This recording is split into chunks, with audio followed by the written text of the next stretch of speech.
Patna knowledge park में 18/1/2025 को एक एक्सीडेंट का मुकदमा पंजीकृत हुआ था, जिसमें जो मृतका थी उनका नाम काजल था और एक्सीडेंट में मुकदमा परिजनों द्वारा तहरीर दी गई थी, उसमें लिखा गया था।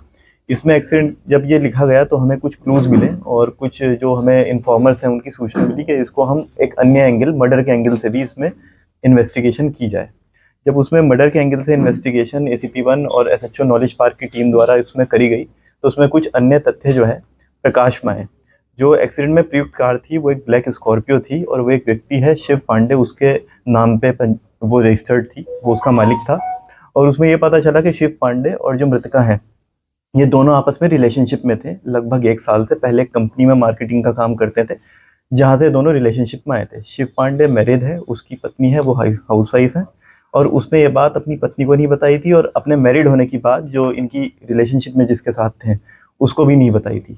लगभग 2 महीने पहले जो है इनको पता चला कि शिव पांडे इस तरह से काजल के साथ रिलेशनशिप में है और तीनों लोगों के बीच में डिस्प्यूट शुरू हुआ।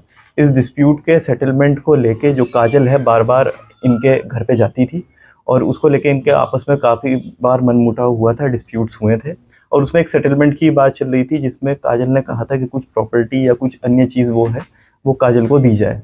एक दिन इसी वजह से इन दोनों ने, हस्बैंड वाइफ ने, काजल का मर्डर करने का प्लान बनाया और इस तरह से प्लान बनाया कि वो एक एक्सीडेंट लगे। उन्होंने जब ये एक्सीडेंट हुआ 18 तारीख को तो काजल को बुलाया तुगलपुर के आगे सर्विस लेन पे, जहाँ पे उससे वेट करने के लिए कहा और जब वो वहाँ पे वेट कर रही तो पीछे से कार तेज़ स्पीड से लाके काजल का एक्सीडेंट कर दिया जिसमें उसकी मृत्यु हो गई।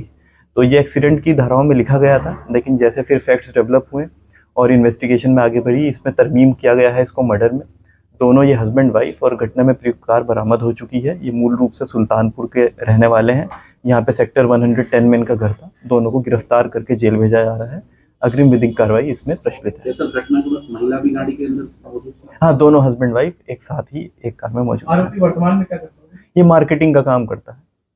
इनके 1 साल पहले लगभग, हाँ, एक कंपनी में काम करते थे, वहाँ पे इनका परिचय हुआ था।